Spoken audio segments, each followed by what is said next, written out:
Pemerintah daerah merupakan pihak tengah antara rakyat dan pemerintah pusat. Sebagai pihak tengah, maka pemerintah daerah harus bijak pada posisinya.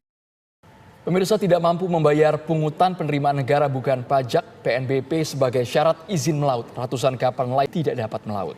Pengangguran massal pun mengancam puluhan ribu nelayan. Apabila pendapatan nelayan cuma berkisar 50–70% yang berarti menurun, kemudian dikenakan pungutan tarif tambahan atau juga penambahan pajak, maka sudah pasti para nelayan akan mengeluh. Jika ingin mengambil pungutan tambahan dari nelayan, maka naikkan terlebih dahulu pendapatan para nelayan agar kondisinya berimbang. Naikkan pendapatan nelayan 200–300%, kemudian kenakan tambahan pajak. Pasti para nelayan merasa tidak masalah. Kemudian timbul pertanyaan, bagaimana cara menaikkan pendapatan nelayan? IHD Numain menawarkan konsep program pembangunan ekonomi bahari.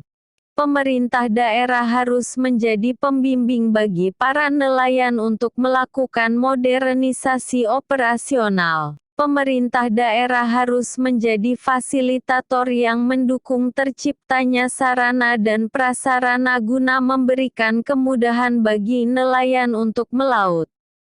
Kepala daerah harus melibatkan provider di bidang teknologi agar nelayan lebih maju dengan berbasis kepada digitalisasi.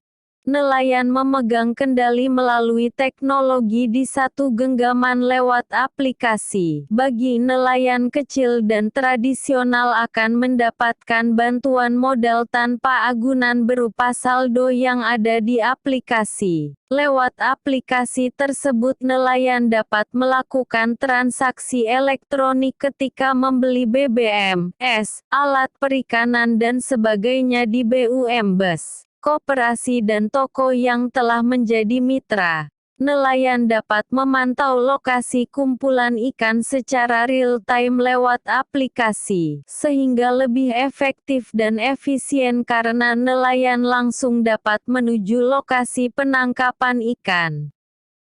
Nelayan dapat langsung menjual hasil tangkapannya lewat aplikasi dengan cara sistem lelang online dan dibayar tunai, atau cash langsung masuk ke rekening nelayan. Ketika nelayan selesai transaksi, maka secara otomatis PNBP, pajak retribusi dan sebagainya langsung ditransfer ke rekening pemerintah, baik pusat maupun daerah, sehingga tidak ada penyelewengan pajak. Nelayan mendapatkan bantuan kemudahan dari pemerintah, kemudian sebagai timbal baliknya, pemerintah mendapatkan peningkatan pendapatan pajak dari nelayan. Jadi kondisinya sekarang berimbang. Beberapa daerah telah menerapkan program, jadi diharapkan daerah-daerah lain juga dapat menerapkan hal yang sama. Jika program ini merata tersebar di daerah-daerah, maka kedepannya akan lebih mudah dalam mengelola rantai gudang, sehingga pemasaran ikan tangkap terkoordinir dengan baik untuk pasar lokal maupun ekspor. Lanjut ke video narasi berikutnya.